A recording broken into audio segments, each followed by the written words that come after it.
The sound that broke me wasn't laughter or a scream. It was the soft click of my wife locking our bedroom door, from the inside, while she thought I was still at work. I stood in the dark hallway, my jacket half off my shoulders, overtime sweat still clinging to my skin. My phone said 11:47 p.m.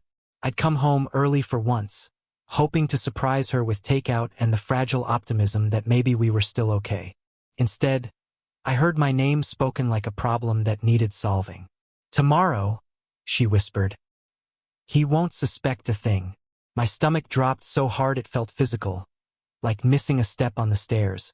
I leaned against the wall, breath shallow, every instinct screaming to move, to interrupt, to pretend I'd misheard. But then another voice answered, familiar, sharp, comforting in the way only history can be. Her best friend, Mara. "You can't keep doing this to yourself," Mara said. "You deserve to feel wanted again." I closed my eyes. Wanted. The word echoed like an accusation. I'd been married to Lena for 8 years.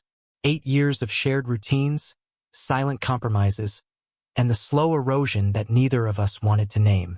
We weren't explosive or cruel. We were worse, we were distant, polite, exhausted. I worked overtime because money mattered, because stability mattered, because love was supposed to mean sacrifice. Somewhere along the way, she'd started sleeping alone with the door locked. I slid down the wall, sitting on the cold hardwood floor as their voices filtered through the door like smoke. "It's just one night," Lena said, and her voice cracked. "I hate myself for wanting it." "You're human," Mara replied gently, "and he's not meeting you halfway anymore." I almost laughed at that. Halfway. I'd been sprinting on a treadmill, going nowhere, telling myself if I just ran faster, she'd notice. There was a pause. Fabric rustled. I imagined them sitting on our bed, the one we picked together. Mara's hand probably resting on Lena's knee like it always did. Too intimate. Too familiar. I'd noticed it before and told myself I was being paranoid. Mara had been there through everything. Our wedding, Lena's miscarriage, every holiday. She knew our fights better than I did. "I booked the hotel," Lena said quietly, "near his office. If I tell him I'm having drinks with you, he won't question it." The betrayal didn't explode. It seeped, slow and poisonous. Not just the cheating but the planning, the rehearsed lies, the way my trust had become a tool. I stood up before my legs gave out completely. I didn't confront them. I didn't slam the door or demand answers. I left. The night air outside felt too sharp, like punishment. I sat in my car for a long time, forehead against the steering wheel, memories flickering like a broken reel. Lena crying on our kitchen floor after we lost the baby. Mara holding her while I stood uselessly nearby. Lena begging me to come to bed earlier. Me saying after this project, after this project, after this month, after this version of myself became someone she could love again. I didn't sleep that night.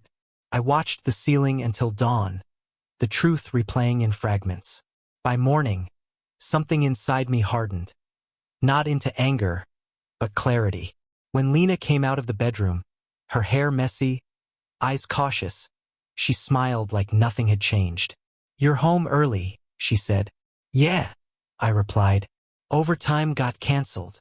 She nodded, relief flashing too quickly across her face. "I'm meeting Mara tonight," she added casually. Girls' night. There it was. The lie delivered smoothly.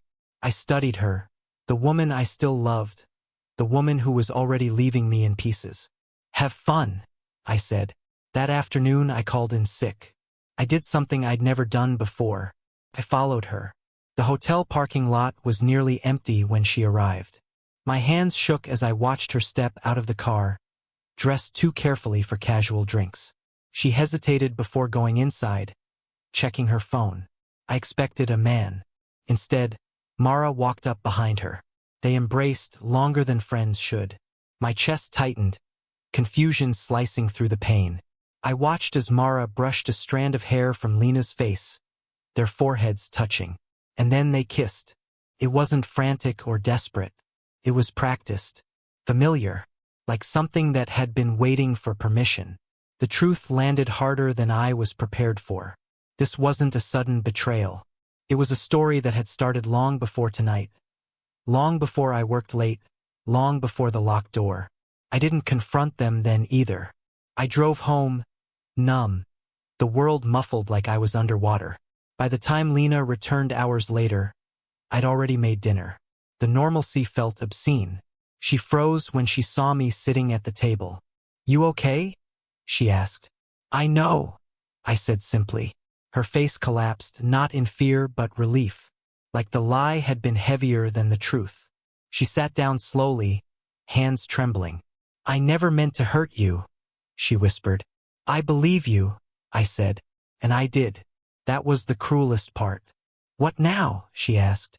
I stood, feeling the final thread snap inside me. "Now you tell me when it started," I said. "And then you leave," she cried. I didn't. Not until after the door closed behind her. Not until the house echoed with absence.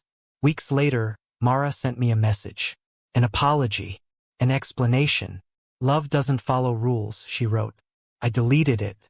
Betrayal isn't always loud.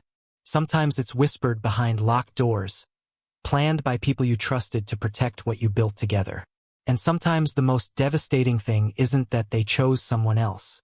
It's realizing they stopped choosing you long before you ever overheard a word.